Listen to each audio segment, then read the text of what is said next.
I think there are 4 or 5 big mega trends that are going to really matter over the next 10 to 15 years. So let me just talk through those and then talk about what impact that's possibly going to have on the leadership that's going to be needed to actually meet those. The first is the most obvious one, which is the movement of economic activity from the developed to the developing world. So the emerging markets are going to have a bulk of share of economic activity, production, growth, as well as are going to be the biggest sources of talent and of innovation and of even ideas. So that's one big trend. The second trend, which is probably a little worrying, is what we might call about the state of the job market. So if you just look at where we are today and in a sense do a momentum extrapolation going forward, what you find is that there is a shortage of high-skilled labor or high-skilled people in the developing markets. And that shortage is quite big, maybe to the extent of 13 to 15% of the requirement. This shortage is going to be a big brake on growth because we're not going to be able to increase productivity to the extent that we need to further grow those markets. At the same time, there's a surplus of medium and low-skilled labor in developing markets and in some cases even the developed markets. And so there's this kind of not weird really, but this is kind of imbalance that's in place, and that has several implications. The implications could be, unless something changes, joblessness and low growth in developed markets and poverty traps in developing markets if people can't pick up the skills to kind of go up the value chain of work. In fact, by 2020 or 2025, there'll be almost 1 billion people in the working age population in the world without a secondary education. The third trend is technology. I mean, we know that technology can always be disruptive, but I think this is a time where technology can truly be disruptive. I don't want to spend a lot of time talking about different technologies that can matter, but there are probably 12 to 15 that have the potential to change a lot of things. These include things from cloud computing to autonomous vehicles to robotics to 3D printing, etc. And the impact that this could have is on of course raising productivity, but at the same time creating even more inequality, because there are going to be some jobs that are going to become much more and more and more in demand, and some skills, and there are going to be some that are just going to be cut out. So for example, knowledge work. In the next 10 years, $3 to $4 trillion worth of knowledge work can become automated. That's a huge amount. Finally, I think the last trend that probably is going to make a big difference is the role of government.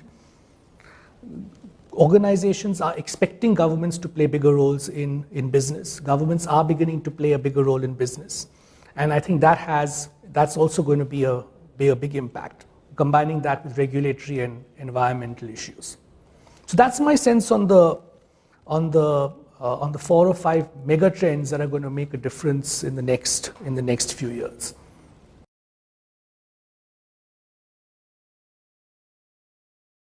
So I think there are three or four implications of what's happening in the world around us that I'd like to talk about before going into what specific lessons leaders need to be aware of going forward. In a sense, they always used to say that leadership is timeless and that the lessons of leadership are timeless. And I think as one speaks to leaders around the world, you find that people actually believe the last 10 years has been completely different from what it was before.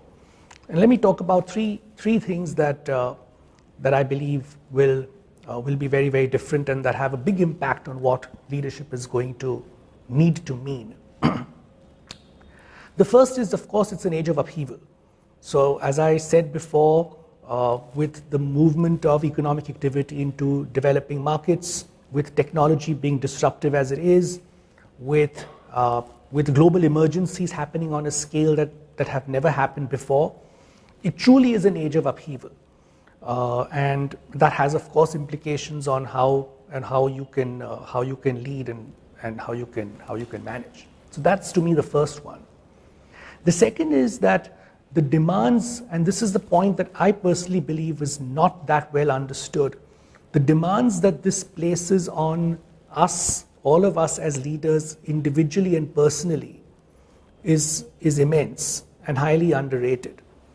So it's quite clear now that a combination of physical, mental, and spiritual kind of centeredness and being in good shape is what's going to lead to good judgment and being able to kind of work effectively.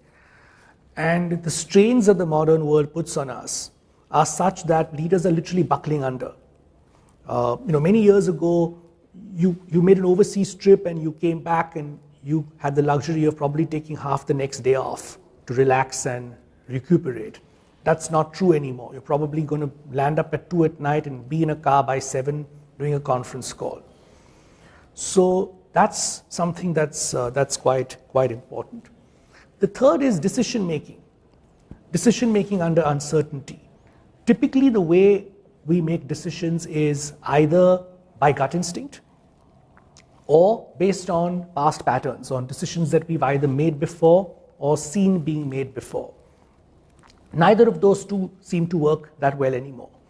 So it's really about a new way of decision making, which is probably going to involve greater engagement with people around you. Leaders will have to create constructive criticism within their teams, be able to understand and quickly internalize large amounts of data before making important decisions. So if I take this together, 4 or 5 lessons or skills, I guess, that leaders would need to be aware of or need to develop going forward would be, in my opinion, the following. The first is what I would say, looking through both the telescope and the microscope at the same time. So I think leaders are going to have to, and that's especially true in developing markets like India, are going to have to be able to look into the future and create the strategies and make the decisions that are going to play out over time. At the same time, they're going to almost have to take a microscope and look intensely at what's happening here and now, because the changes are so immense and the demands are so high. Now, all of us will by nature tend to be one or the other. So you'll have people who are great at the here and now, and you'll have some people who are great visionaries, as we call them. The challenge is that leaders will now have to actually do both. So that's the first one. The second, very linked to that, is almost an equal focus on driving performance and building organizational health. So what I mean by performance is what we understand is the operational, the financial results that we deliver and work towards day by day, month by month, week by week. Organizational health, in the sense, is the qualities and the attributes you put in place in an organization that enables performance tomorrow. What's important to understand is that going forward, one would need to have almost equal focus on both at the same time. So it's not enough to say that, look, this year performance is really low, so I'm going to now focus on performance and come back to health. Leaders will have to actually work on both of them at the same time. So that's the second one. The third one, building on what we spoke about before, is a much higher level of personal mastery. The ability to just personally, physically, mentally, emotionally be able to handle what's going on out there. And of course, leaders will have to develop practices that enable them to do that. But in the absence of that, it's very likely that leaders are going to probably fail. Finally, the final point I would make is around how we take decisions.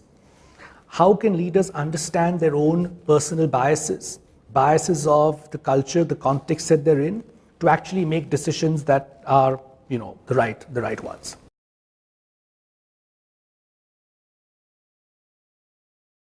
So organizations have been spending a huge amount of money on leadership development around the world. And yet most are not happy with what they get. In fact, it would be fair to say that many, if not most, leadership programs leadership development programs actually fail to deliver what they really set out to do. And when we try to understand what is the reason, what are the kind of 3 or 4 failure modes that are really driving this, we can come up with four points. The first, according to me, is a lack of understanding or lack of taking into account the context very clearly. So what I mean by this is not understanding the business context, not really being clear about what are you trying to develop people for. So for example, are you trying to develop a group of people to go out and do M&A, or to drive operations, or to grow the business organically? And eventually, what are the 2 or 3 or 4, maximum, maybe 3 competencies or skills that are going to really matter for people to develop on? So in most organizations that I kind of work with, I always see long lists of 15, 20, sometimes 25 competencies that people are assessed on, and then the development programs try to address that. And I think that starts missing the context.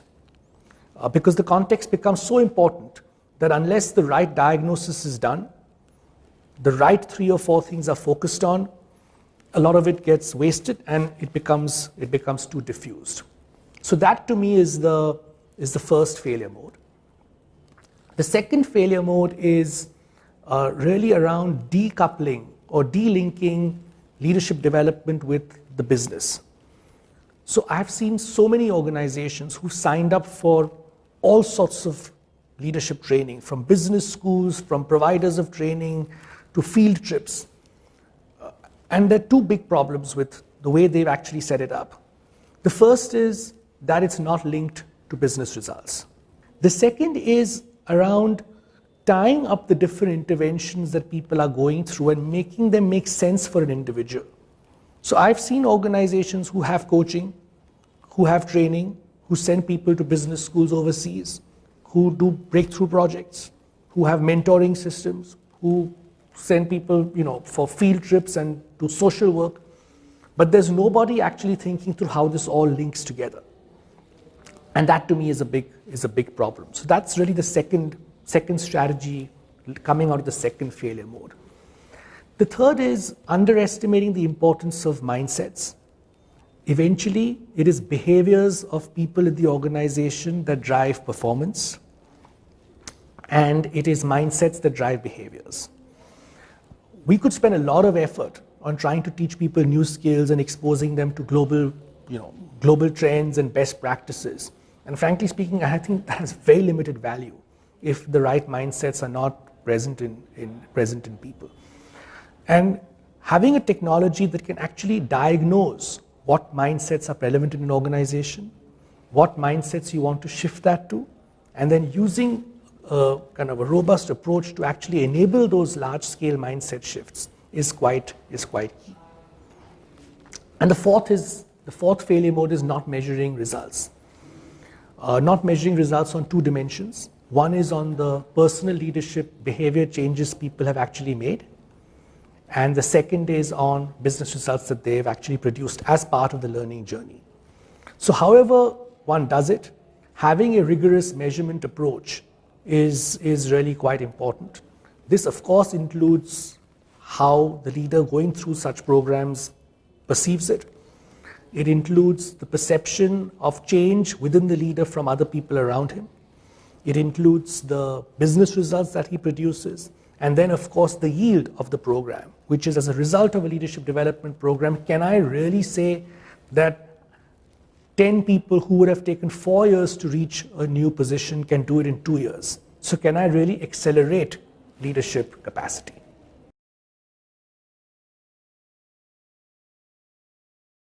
Talking very specifically about mindsets, and I think it's critical that organizations address this. In fact, research shows that organizations that actually take the time to understand what underlying mindsets are about 2.5 times likely to succeed as organizations that don't.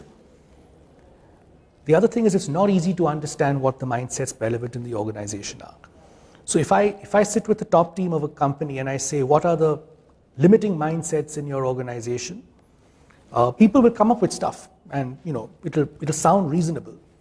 But the problem is 50% of the time it's wrong. So you really need to have a process where you go into the organization. It could be through surveys, through deep structured interviews, through focus groups, to uncover what the underlying mindsets are.